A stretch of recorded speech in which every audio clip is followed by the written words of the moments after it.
মিস্ত্রি হয়েছি তো কি হয়েছি, তবুও মাথায় করে মাল ওয়ার অভ্যেস আছে। চলে এলাম আরও একটি ব্লগ নিয়ে। আর আজকে তোমাদেরকে দেখাবো নতুন কাজের সাইডে এখানে ভাই বাউন্ডারি হবে। তো ম্যাক্সিমাম 600-700 ফুট লম্বা বাউন্ডারি। তো তোমরা দেখতে থাকো, আর ভিডিওগুলো কেমন হচ্ছে অবশ্যই কমেন্টে জানিয়ে।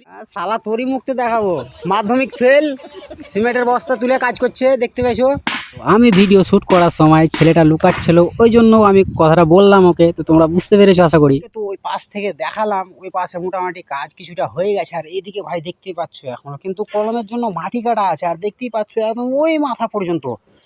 তো দেখতেই পাচ্ছ এখানে পুরোটাই ঘেরা, খাঁচাটা বাঁধা হয়ে গেল। আর এই দেখতে পাচ্ছ সাইডে বোর্ড খাড়ো করে দিয়েছি, এখন এই বোর্ডগুলোকে ফিট করা হবে। আর এই দেখছো এখানে আমাদের মশলা রেডি হয়ে গেছে। তো বোর্ড ফিট হয়ে গেলে এখান থেকে ঢালাই শুরু করে দিয়েছি ঢালাই করা, দেখতেই পাচ্ছ। আর এখান থেকে আমি ঢালাই করব, আর ওইখান থেকে মিস্ত্রিরা কিন্তু আগে সেন্টারিং করতে করতে যাবে। তার কারণ হচ্ছে 100 ফুট লম্বা ঢালাই করতে হবে, তার জন্য সেন্টারিংটা কেউ কেউ করবো, কেউ কেউ ঢালাই করবো। টাই বিমের সাথে সাথে 3টে বোর্ডও আরো ঢালতে হবে, তার জন্য বোর্ডগুলো আমি মাথায় করে বয়ে নিলাম। 1টা বেজে গেল, খাওয়ার সময় হয়ে গেছে, তার জন্য সবারই জন্য ভাত খুলছে।